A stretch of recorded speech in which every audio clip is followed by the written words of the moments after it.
Allahu Akbar. Allahu Akbar. Allahu Akbar. Allahu Akbar. Ashhadu an la ilaha illallah.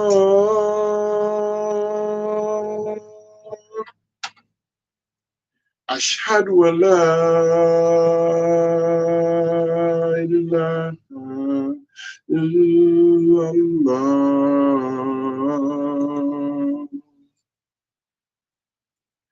Ashhadu anna Muhammadan Rasulullah. Ashhadu anna Muhammadan Rasulullah.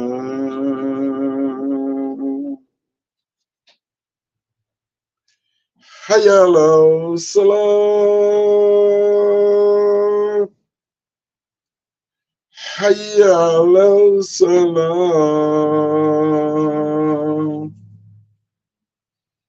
Hayya ala falah. Hayya ala falah.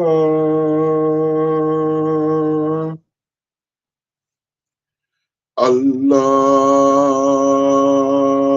Akbar. Allahu Akbar. La ilaha illallah.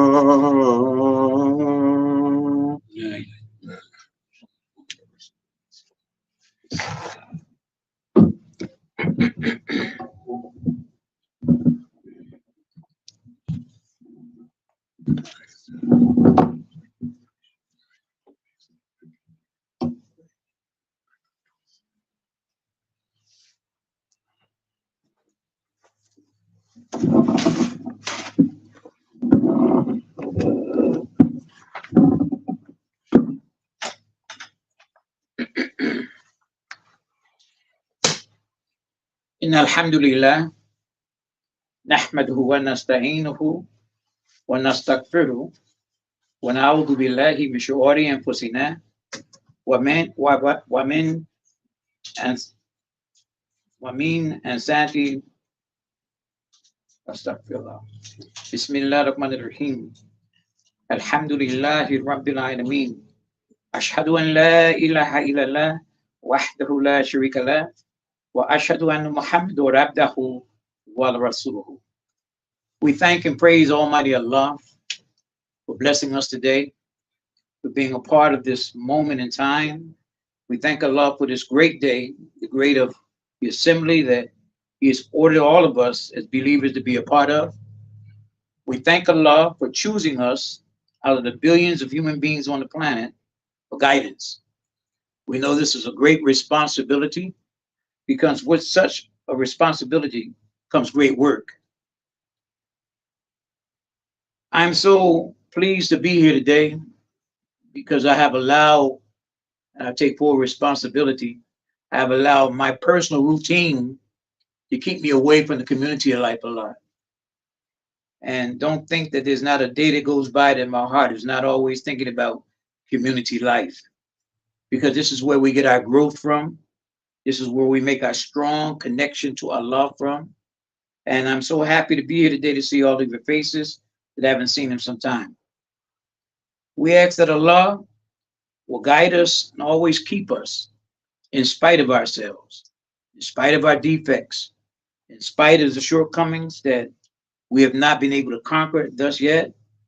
We ask Allah that He would send His greatest blessings upon our Prophet Muhammad, the conclusion of all the prophets.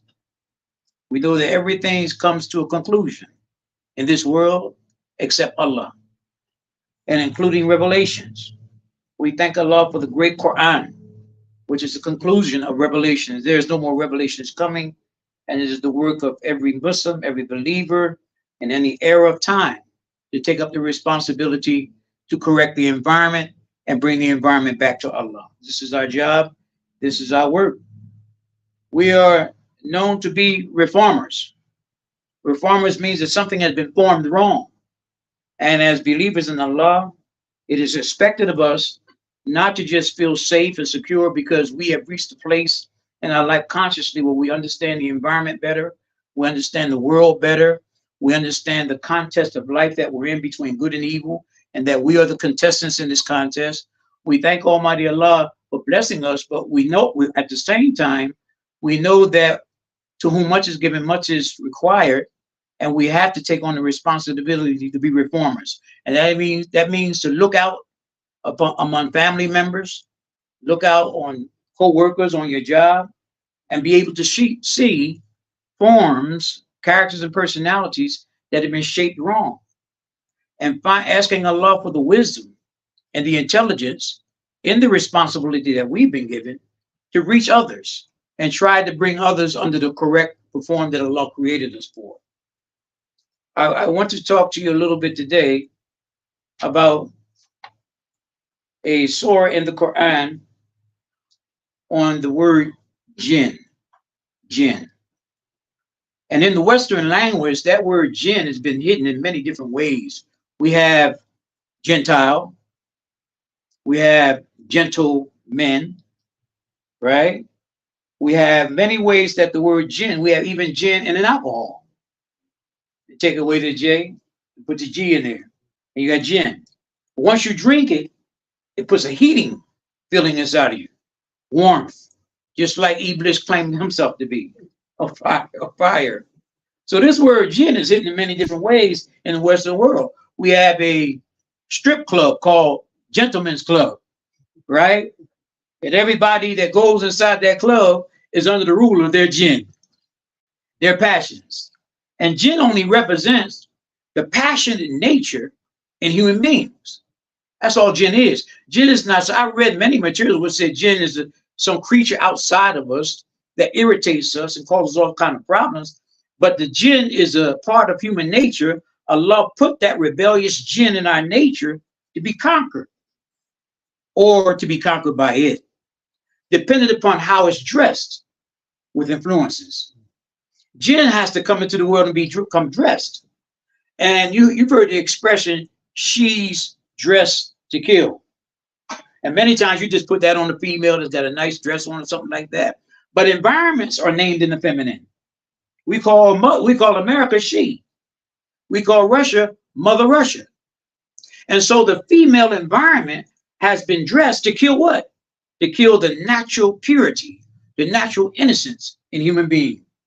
Decorated with all kinds of influences that knock on the door of curiosity to bring the soul under the wrong controls, to bring the soul into captivity against its original nature, against the public, against its family, and against the creator that made it. But this is the big contest we're in. So you can see how jinn has to be conquered by us, and Ramadan is a beautiful, beautiful mercy and blessing from Allah subhanahu wa ta'ala, glorified in highest He's. Ramadan is a beautiful month because it represents a month of self-restraint. It represents a month of pulling back. It represents a month of resisting and strengthening the willpower for the future battle. See, once the willpower becomes paralyzed by practicing the wrong habit, you lost a great tool, because now you're under the influence of your whisperer. What's what Sufis are doing us? The whisperer comes and speaks to your passion, whatever that passion is, whatever passion you're consuming, whatever it is, it goes inside the body and eventually is converted into an urge. It's converted into an appetite. And anything that has life desires to be fed. You see? So if I bring to life inside my body a Miller High Life habit, I'm going to have an urge eventually from repeated act for Miller High Life. But now I brought an urge inside my body that's against my original nature, because now I also suffer the consequence of conflict inside the body, because now I'm not at peace because of the consequences of drinking the middle of high life and maybe losing my sight, losing my balance, having an addiction, having to get a counselor, having to go AA meeting, can't drive, et cetera, et cetera. All these different things that come as a consequence from taking the wrong influences inside my body is a direct result of consuming repeatedly the wrong thing. So this jinn is passions ungoverned by morality and spiritual devotion, proper spiritual devotion. Because there's a lot of people who claim to have spiritual devotion, but their spiritual devotion, where your intention is to be right, your intention is to please God, but maybe you may be missing the mark as far as your understanding is concerned. But there's also a proper guidance that the passions have to come under. And when Allah says He created the jinn first, in my mind, it means He created mankind living under the rule of passions without guidance. Living under the rule of passion. Just look out in your imagination right now and think of the many people in the public that you see that are moving according to their appetites and passions with no bridle, no sense of control, no government, moral government to say, should I let this passion be expressed in me or out of me, or should I hold it back? This is how the jinn had to be contained. And it says during Ramadan that the shaitan is chained up. What does it mean that the shaitan is chained up? Do we imagine some creature somewhere with chains and bolts and a lock on him for 30 days and he can't come back out until the 30 days is up? No. When it said the shaitan is chained up during Ramadan, it means that those who practice what Allah has prescribed with their willpower, they have chained him up inside themselves. Those passions that were bullying them before Ramadan came in are now chained up, settled down, subdued on the inside. And now the willpower is operating inside. Sometimes you could be during the day of fasting or something you did during maybe when outside of Ramadan, during the day, during the night, during the evening, whatever hour you were doing this thing, it became a habit, it bothered you, it wasn't right, and you let it overtake you, et cetera, et cetera. And as a result, you're being bullied by this thing throughout the day and throughout the night. But Ramadan is the time when you exercise your willpower against that thing, because the whisper is going to bring it up. That's the challenge of Ramadan. The whisper is going to bring it up. And once the whisper brings that thing up, you say, A'udhu billahi minash shaitanir rajim. Oh Allah, I seek refuge in you against my enemy. Who is my enemy? My previous self. The things I like to previously do. My enemy in me is who I used to be. And he hasn't gone nowhere. He's looking for any opportunity to show himself up in me. And I like what Imam Muhammad said one time. He said, I don't wait till I see his eyebrows. Soon I see the top of his head, I knock him back down in me. Right? And I've learned to do that. You're not gonna hit a home run all the time. Sometimes you're gonna be looking at it a little bit because he makes the video juicy. Right? And you'll look at it, then you'll catch yourself like, I remember in the Dracula movie, they said, don't look Dracula in the eye too long, or you'll come under his spell, right? And what does it say? And Dracula only came out at night, right? He only came out at night. So Dracula was a night creature, right? Somebody in the dark. Don't look at Dracula too long, you're going to come under his spell. And we're looking. Then all of a sudden, the God conscious rises up and says, hey, what you looking at? What you looking at? Oh, yeah. I ought to be like, by that time, you just say, stop your love. You already looked at it. It's too late to say, I will be like regime or lost. You should have said that as soon as you see the top of his head. But if you saw his eyebrows, his eyes, his eyelashes, and his smile, it's too late. You need to say, astaghfirullah, or Allah forgive me for spending too much time on that video, or spending too much time on those pair of hips in those jeans, or too much time in that dimples in that man's cheek, or Allah forgive me for that. So jinn is a part of the human nature that Allah put there for a purpose. And it is to help us to get to the form that He created us for. And the goal of the corrupt product makers environmentally is to knock on the door of our curiosity and get it to open it up and send advertisement through it, right? And we're looking at the advertisement and taking the advertisement, and their goal is to do what? To keep you and me out of moral possession of ourselves. See, as long as you can be kept out of moral possession of yourself, you have no defense. You can be led astray by immorality. because you don't have no moral suit. You're not dressed in a moral suit. And that's what it means when it says that once Adam, in the previous scripture, once Adam consumed of the thing that Allah said don't consume of, it said he realized he was naked. It don't, of course, it don't mean that he didn't have no clothes on, like you go to take a shower. Why would he be embarrassed about that? We take showers in front of Allah, right? With no clothes on. Who takes a shower in their clothes unless they lost their mind, right? We take showers in front of Allah. We be with our wives in front of Allah. So it's not that kind of a nakedness. The nakedness that Adam experienced when he consumed of the wrong part of the social tree was he lost his original dress, innocence and purity. Huh? And he realized environmentally that he was naked against the forces of evil. This is not something that happened in the past. This is a projection. This story is a projection of what's going to take place from one generation after another, moving into the future. Every time a new baby comes on the planet, a new Adam comes on the planet to face the same contest as the first Adam in that story, to either be seduced and conquered, or to be victorious over himself, his passions, his appetite, and his environment. This is why it's so important during Ramadan, dearly beloved people, to stretch ourselves and recognize that once we accomplish another level of achievement, we don't let the whisper come along and say, oh, I can't wait till Ramadan is over, so I can go back to this.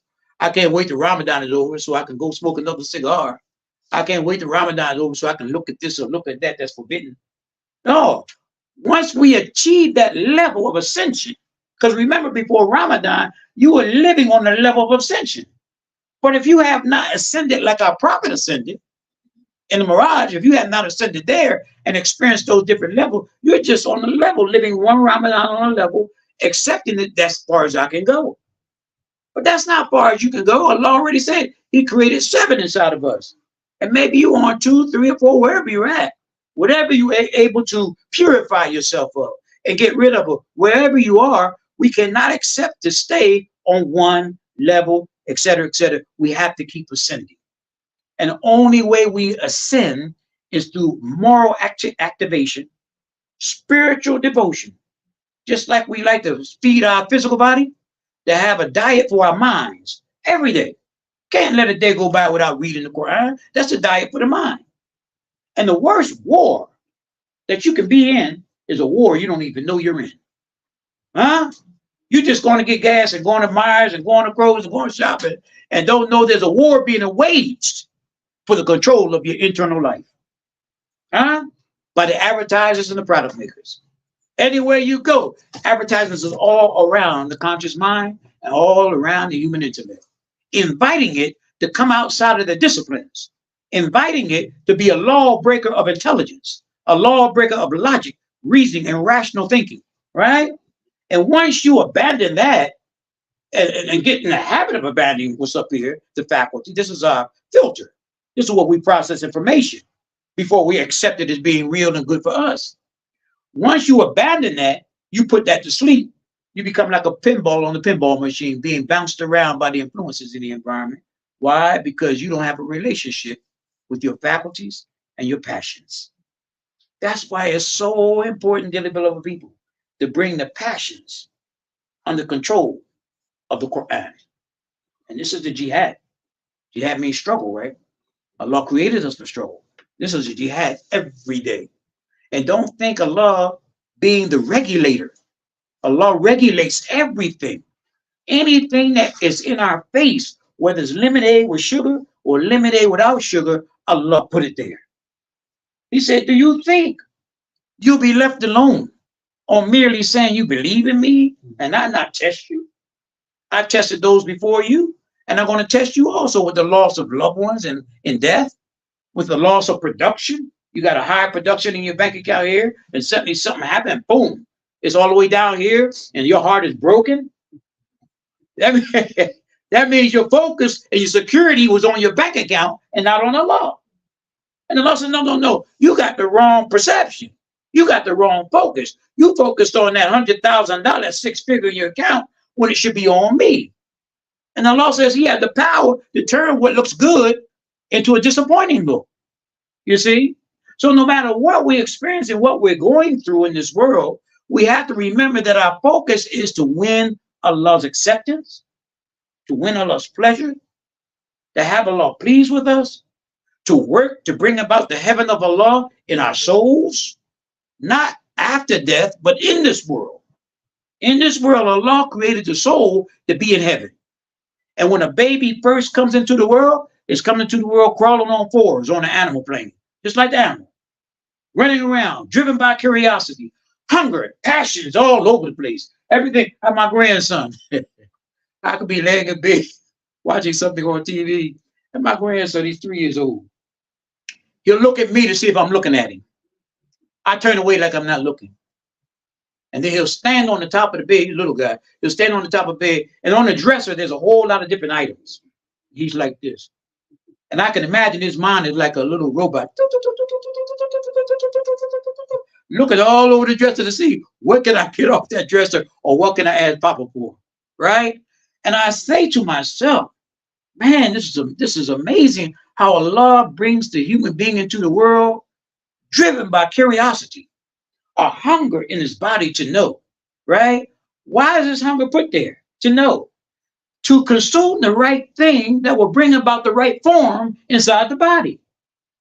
But if the baby has non-reality, like Easter's coming up, and they got all kind of Easter egg hunts and all these different things, that's outside of reality.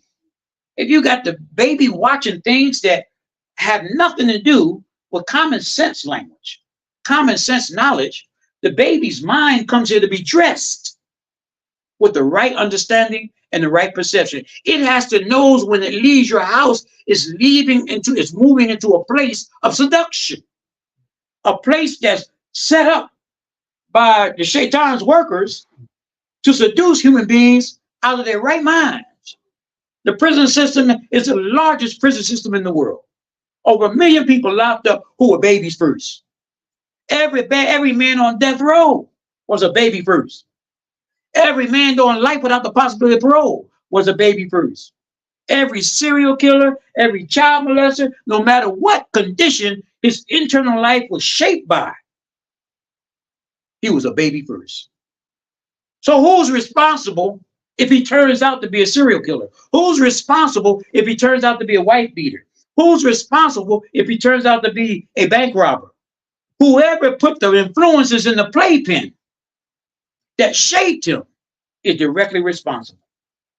So when that person goes before the court and the judge does his glasses like this and look down at him, the judge knows exactly how he got in front of him. Mismanagement of free will.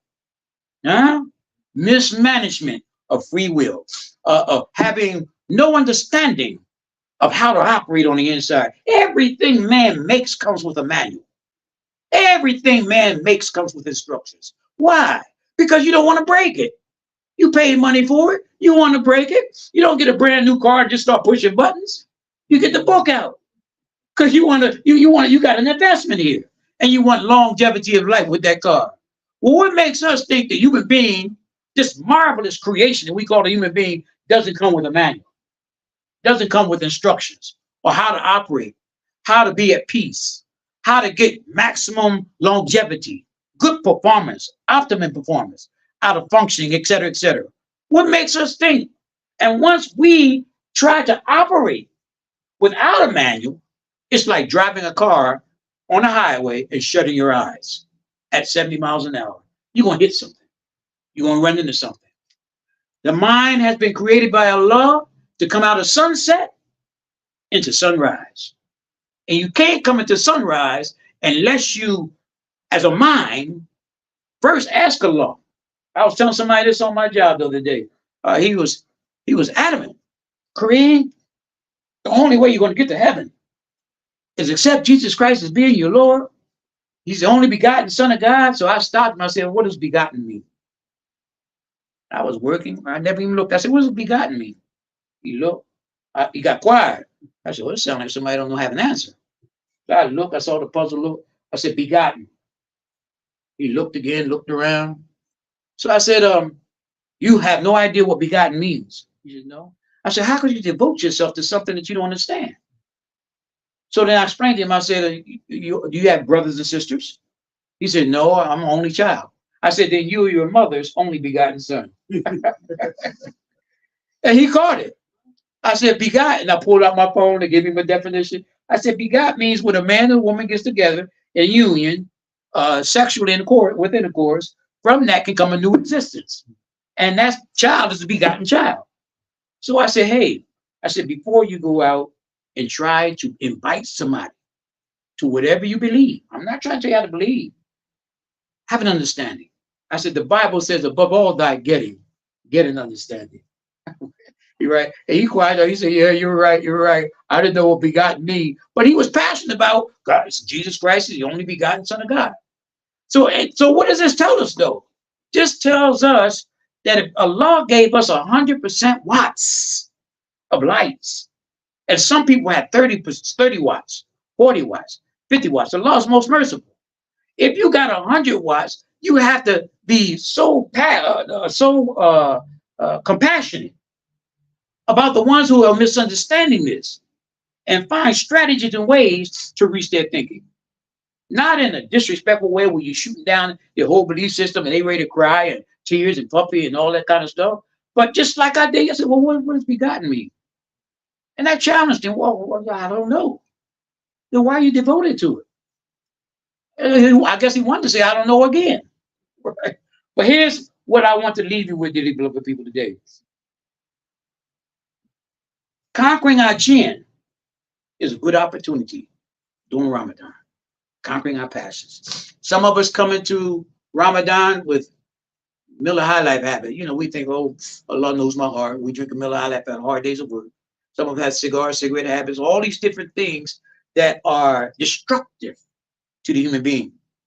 I was at a Myers supermarket the other day in the meat section, and this person that was cutting up the meat, on his badge, he had the word Malik. Malik. So when he did what he was supposed to do for me, I said, how do you pronounce that? He said, Malik. I said, what does it mean? He said, king. I said, king over your desires. And it hit him. He said, wow, I never saw it like that. I said, you had to be careful. I said, God made you the king of your kingdom. I said, but the advertisers are trying to dethrone you as a king and put something else on the throne, like riding you like a cowboy riding a horse in the wrong direction. I said, you have to recognize that your goal as king over your kingdom is to be a good king and only consume those things that are good for your kingdom. You know what he said? He said, you should say that on Facebook and the internet. Wow, I never looked at it like that. What is that telling us? That's telling us, dearly beloved people, that people are in the dark, but we're living in a time where they're ready to respond to common sense language. Common sense language. And it doesn't take much for us to do it. Just be alert that whenever somebody is in your presence, Allah put them there. Allah has put knowledge and deposited knowledge in each and every one of us in this building. It would be wrong to sit at the driver's viewer waiting for your ticket to be called, and somebody sitting right beside you and not open up a cordial conversation. How are you doing today? How's things going? And you, oh, I'm doing good. I'm trying to do better than yesterday. Oh, me too, me too. You have a good day. You have a better good day. This is what we're supposed to do. We're supposed to kill that antisocial behavior that we see happening all around us in the supermarkets and in the human arena, where people are walking and humans are walking and don't even speak to each other like that. The Shaitan has created that kind of community life. But as people who are woke, we're supposed to come against that and throw the language of God out there, because people are like parakeets. They say what they hear. That's what they say, what they hear. And if you throw out there, how you doing today? Oh, I'm fine, thanks to God. What about yourself? Oh, yeah, that's right. I'm fine, thanks to God, too. We have to work to change the language environment, or to at least influence it in the direction that Allah wants it to go. And if we do that, dearly beloved people, Allah will bless us, Allah will reward us. And I want to encourage myself and each and every one of us that during this month, the holy month of Ramadan, we don't know if we're going to see it again. This may be our last. We don't know what's going to happen next. We don't know where we're going to be next. Death, I don't care how healthy you look, how good you look, death can come to us at any given time, because each of us have a birthday and each of us have a death date. Last second, hour, second, a minute and second breath to take. I work in healthcare, and I'm always watching people leave their bodies and go where Allah takes them and everything.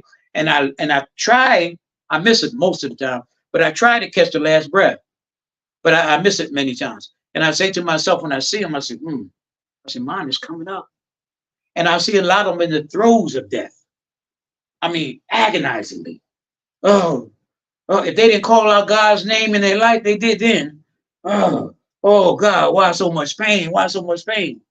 So you have human life running around here chasing Miller High Life, chasing fornication and adultery and all these different things, not considering that any given time Allah can remove them from this realm and put them in a world wholly new, as the Quran says. Their eyes open up to a world wholly new that they did not prepare for here.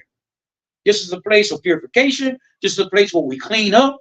This is a place where we try to cover our original innocence, our original purity, our original nature, the one Allah sent us into the world with, untouched, unblemished, no blemishes on it. Our goal is to try to recover that, to go back home. And that's what Dorothy meant in The Wizard of Oz when she said, there's no place like home. Huh? She was in the land of little people. Little Marley, little everything. And she remembered what it was like to be comfortable and secure at home. And there's no place like home. Home is heaven. My little grandson, I got two of them. My little grandson, they run around. They're not cared about no electric bill or how to keep gas in their car. They in heaven. But if they're not groomed right, they're going to lose that heaven and enter into a difficult, self-made, self-imposed hell. Both heaven and hell start right here in the physical body, depending upon what we're consuming. May Allah bless us to recognize that we are totally responsible for how we end up. And may He bless us this Ramadan to be able to conquer the Jinn, conquer that passion inside of us. Going back real quickly, we said there's strip bars out there called Gentlemen's Club. And we know now that man means mind, right? So Jinn and man, you put them together, you're talking about a mind that's under control of their own passions with no governor, no moral governor. The Quran is our governor. The Quran comes after the gospel. Even though many parts of the world rejected it, the Quran is the conclusion of revelation. It comes after the gospel. And it's our job to take the language of the Quran and make it common sense language for the people. I told a Christian, I said, Isa, all the prophets taught Islam. What? What do you mean? How can you say that? I said, by way of definition, Islam means the submission to the will of God. I said, when Moses was teaching, he was teaching people how to submit to God in an anti-God world. When Noah, all those prophets, all the way down to Jesus, they came and saw the people astray, and they came to teach how to submit to God in an anti-God environment, and that's Islam. In the Western world, they reject the language because they know that and the law's already started. He says, I want to make this way of life predominant over all concepts of me. If you're paying attention and you see, go to the supermarkets and see Muslims in their national guard walking around, women in hijabs walking around in the supermarket, little girls. This is a present picture of what Allah's going to do in the future.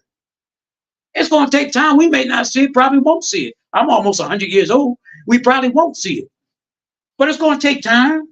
But it's happening, and Allah keeps His promise. And it's beautiful that we play some part in it. But let us give us its best shot. Like Imam Muhammad said, when the fall comes in and the trees turn colors and everything, he said, what is the message in that? He said, the winter's about to leave. The colors come in. And when the colors come in, it's like saying, before you die, because the winter's getting ready to die to the spring. I got that right? Getting ready to die to the spring. But it's giving all of its beautiful colors. It said, before you die, give the world your best. Give the world your best beautiful self before you die. And that should be all our urge 24/7. We should think, eat, drink, Quran, communicating. Some people say, oh, Koreans are always talking. I can't help it. I can't help it. I got to let some of this out. And I'm hoping that these seeds go everywhere and people start waking up. So let us ask Allah for forgiveness.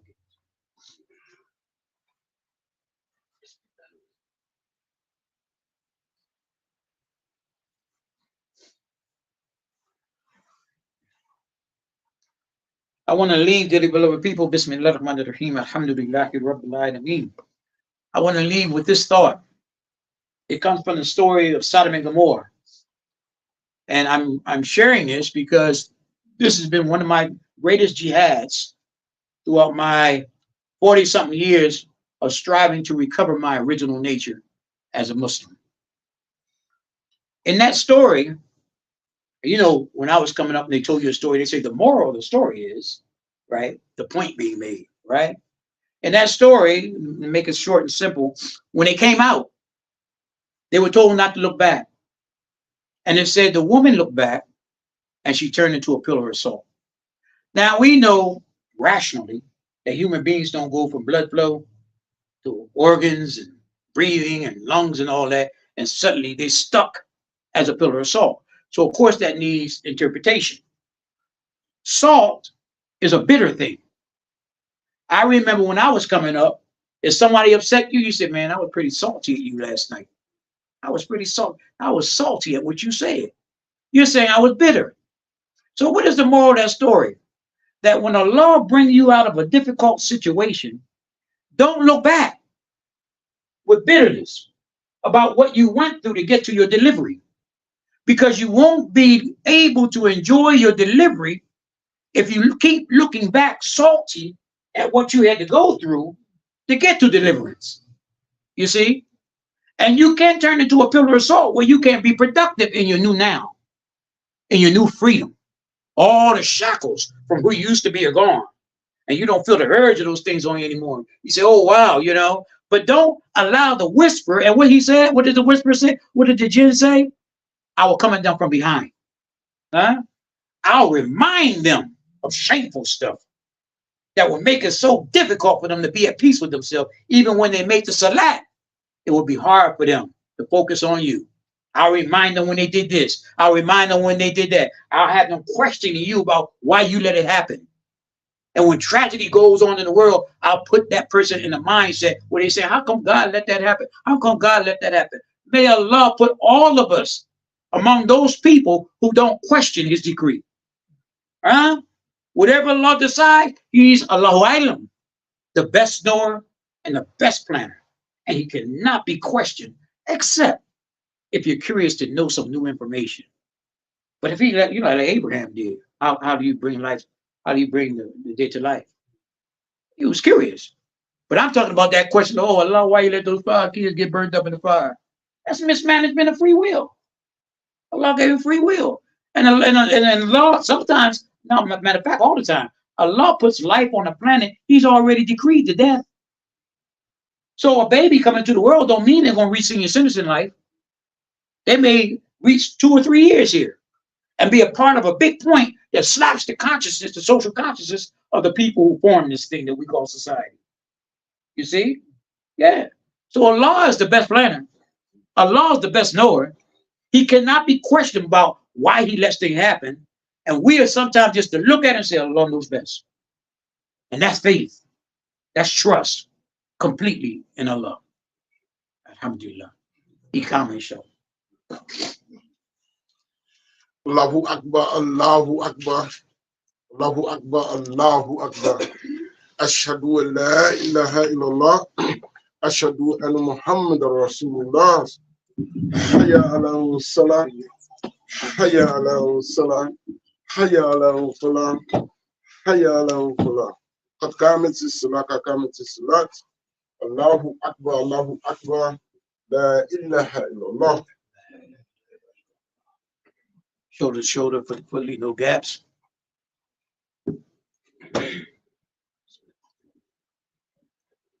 Allahu Akbar. Allahu Akbar.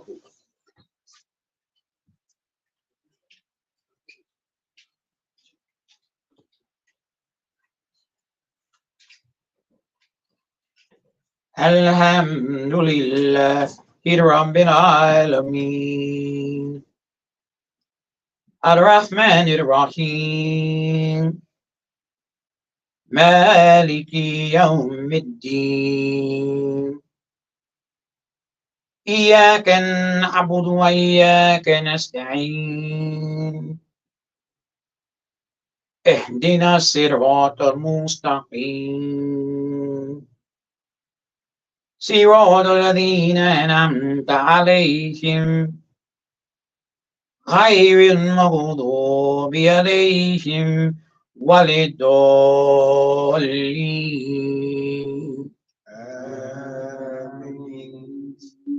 بسم الله الرحمن الرحيم. قل يا أيها الكافرون لا أعبد ما تعبدون ولا أنتم عابدون ما أعبد ولا أنا عابد ما عبدتم ولا أنتم عابدون ما أعبد لكم دينكم ولي دين. الله أكبر. الله أكبر. سمع الله لمن حمده. الله أكبر.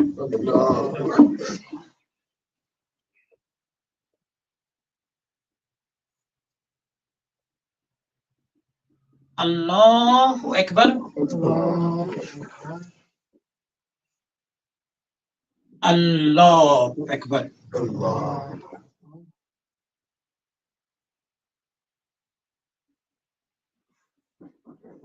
الله أكبر. الله الحمد لله رب العالمين الرحمن الرحيم مالك يوم الدين إياك نعبد وإياك نستعين اهدنا الصراط المستقيم صراط الذين أنعمت عليهم غير المغضوب عليهم ولا الضالين.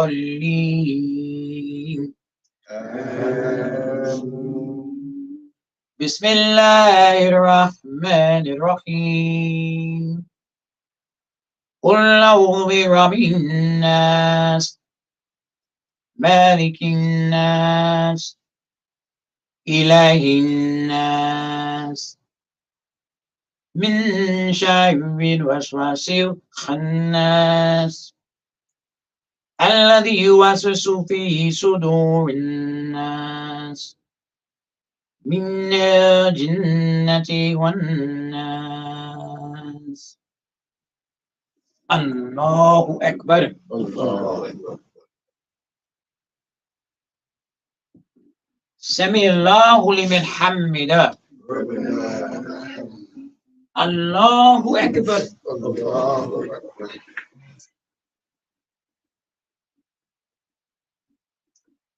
الله أكبر. الله أكبر. الله أكبر.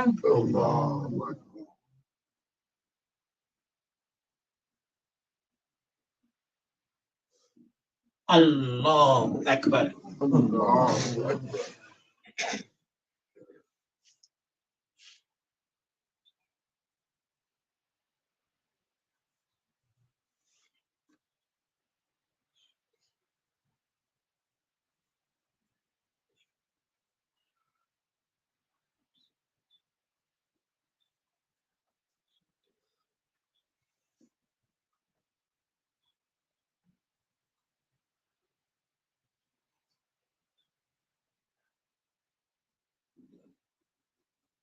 السلام عليكم ورحمة الله.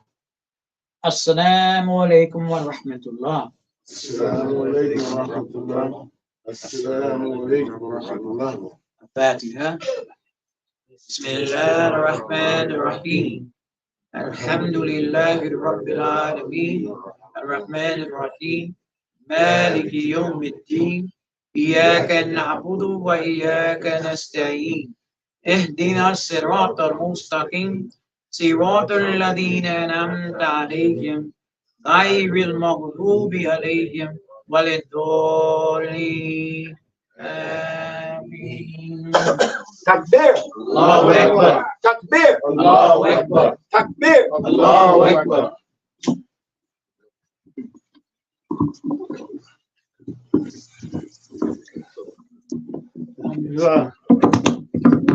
Beautiful, excellent. Good boy. It lasted 2 or 3 Ramadans. Alhamdulillah.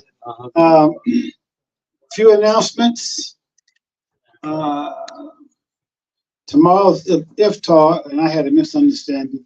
I thought my mother-in-law gonna do the whole thing, but she was telling me what she gonna do. She gonna bring a dish, and I misunderstood to bring dishes. So we need everyone to pitch in tomorrow. We'll be here for the iftar. Sunset, about 8 o'clock. Get here 7:45 tomorrow. Me and my wife will be gone. We're going to Houston, Texas, to pick up the books. Commentary on the Quran is in. And we're going to get busy here. We'll be bringing back a lot of books to get our investment back. But it should be nice. And what else? Yes,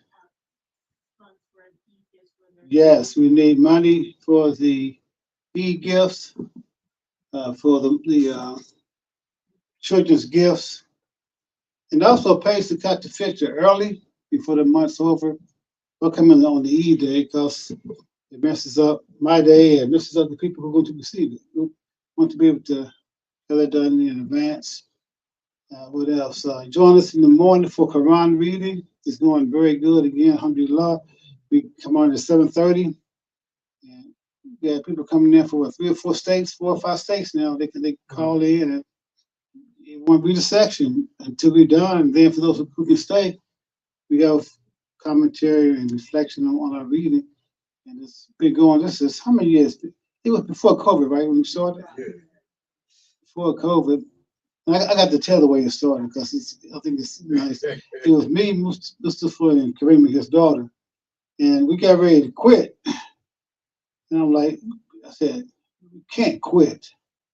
And no one else is joining us. So we got to hold it. And before we know it, how many we got now? 12, 15 people come on in different states. You know, we got Sister Shaki involved. She called everybody. You call everybody in your family. Yeah. And so, alhamdulillah, we get together. We've been doing it for years now.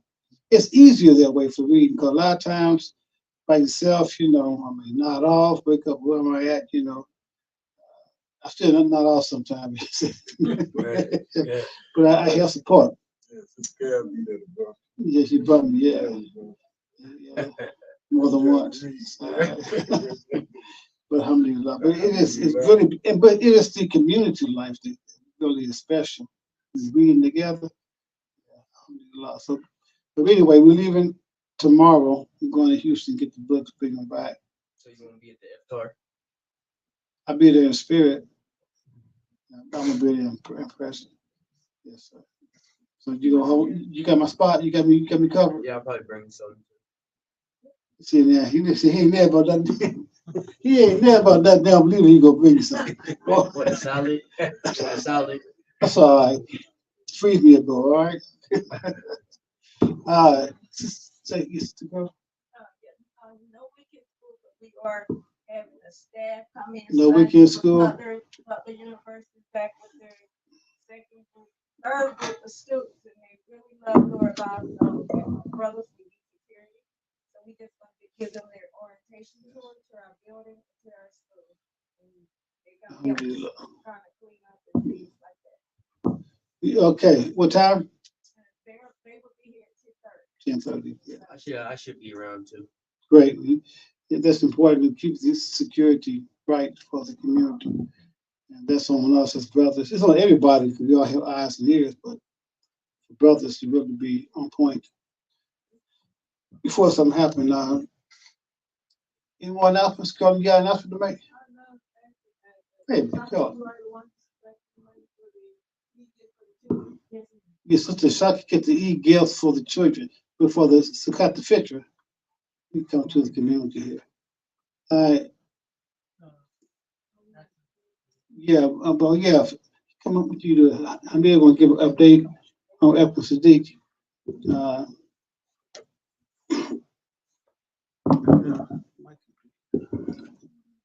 Assalamu alaikum. Wednesday, I was able to fly down to Atlanta to go visit Akram in the hospital. Alhamdulillah, he's in good spirits. He's more likely he's going to be coming back up this way for some treatment. And so him and also the family, they would need support. So just keep that on the horizon of thoughts for next months going forward, inshallah. So what you mean support? You mean like someone to say? Someone, everything. We keep all options open. I'll say that Okay. much. I don't know say exactly what, but I would say just Yeah. keep things open. Yes, sir. Alhamdulillah, we can keep it, brother Akram Sadiq. Imam Sadiq's son. Is he about what, 44, 45? 44? Yeah. I know when they came here, when he first came here in 82, he was the baby in diapers. He was the baby in diapers. After they got here, they had about 4 more. They did. 3 more, 4 more. No, she was carrying Kadir. 5. Mansour. And the beat goes on. Alhamdulillah. Girl, you didn't have an announcement to make? Today's anniversary. I wait 44 years to get here. Today's our 44th anniversary. You want to try 44 more?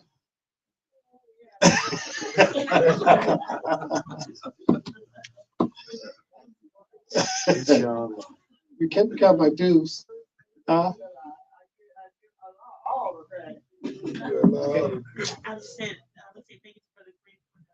The football. So what? Yeah, I'm good. Akbar. Yeah, I come out here from Brother Gregory Bilal. He said, Ramadan brought a beautiful message. Kuba, alhamdulillah. So you was on Facebook, everything. So, alhamdulillah. I hope anybody I still owe money to don't find me. So what? I hope whoever I owe money to from my past don't find me. You hope people who you owe money to from the past don't find you? Yeah. Well, where you hide there? What happened? I have to stay on good things. Still sitting in the house with Alhamdulillah. Something else I want to mention. You should get Muslim Journal. That's our paper. Muslim Journal need our support. There was something else I'm going to announce. I can't think of what it was. Who? The commentator, yeah. All those above, yeah. Yes, sir. How much does the Quran commentary cost? It's not a Quran. It's a book. It's a commentary on Quran. It costs $45 a book. And it's if you got the book before, it is essentially the same book. It's got better grammar, better coverage, and it got an index. Yes, but we're gonna get ours in here. So other people who time we got trouble shipping. So if you say you don't have to pay for shipping, you get a dozen of them for $4.20, which would be $35 a book. But we're here local, so I have a system set up for printing labels, packaging the books, and all that. So maybe we can somebody may get a little job out of it. Pay them a little bit. If the orders come in high, I think they're gonna come in. We're gonna need help, and so maybe we can hire somebody on that. Okay. All right. Huh? I'm sorry. Me what? League of Muslim women. I think that's what I heard. I know that's what I heard. Oh, who said that? I ain't gonna tell. Huh? I ain't gonna tell. My wife said it? it. No, hey, I okay. Look, I'm not in the league. Hey. you would tell her. Not Sister Carol. Maybe it was Sister Shock, I'd tell you, but not Right. Sister Carol, right? Well, I'm not in the league, so you go ahead and tell. They won't let me in. All right. Alhamdulillah. This is a beautiful spirit. Beautiful. You know what? I'm saying this here too. Don't underestimate this community, please, Joe. Oh my goodness. Don't underestimate this community. Oh no. Man, Allah blessing us, they have blessed us, and think He's going to continue to bless us. So we're very content. Alhamdulillah. Okay, no more announcements. We can go from here. And inshallah, tomorrow morning, video on the video, the Quran reading. Yes. And we don't have to, you don't have to read. Yeah, thank you. Yeah, if you call in, you can just listen. You don't have to read or say a word. You just listen. All right. We're still working on one. Assalamu alaikum wa rahmatullah. We're still working on one. All right. Assalamu alaikum. We're still working on one. Thank Allah, may Allah bless us.